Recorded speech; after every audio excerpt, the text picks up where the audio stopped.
Module 8, line 87, financing.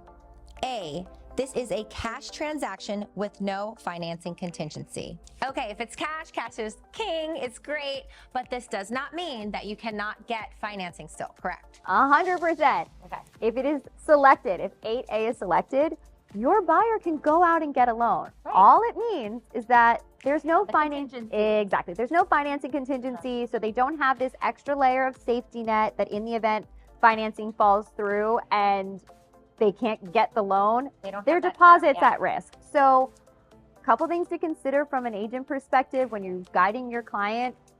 Make sure they actually have the cash. Right, which means what we said earlier in the course, proof of funds letter, make sure, maybe even call the bank and their contact there to confirm that that is their client and the proof of funds letter that they shared with you is valid. Yeah, you want to have a valid proof of funds letter. You want to have, and if they're getting a loan, make sure that you're having that conversation with the lender. How far through underwriting are they?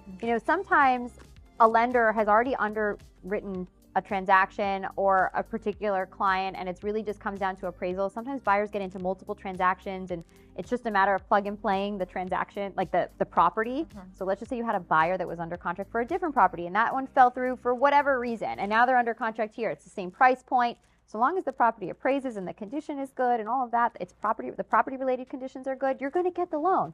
So it's just really important that you ensure that there's money there. Or that your buyer is knowingly walking into this transaction knowing that if they do not secure financing, that their deposit is at risk. Right. Exactly. So with this, this is a strategy sometimes. Although a buyer's agent can write that it's a cash deal because that removes the contingency, right? So the seller isn't there waiting, 25, 30, 45 days for that financing contingency. It's a strategy to win a deal, right? 100%. So you may put it's a cash transaction, although your client is still going to obtain financing, but they no longer have that protection. Exactly. So whether it is cash or it's not cash, know how you're using this if you're going to check that box.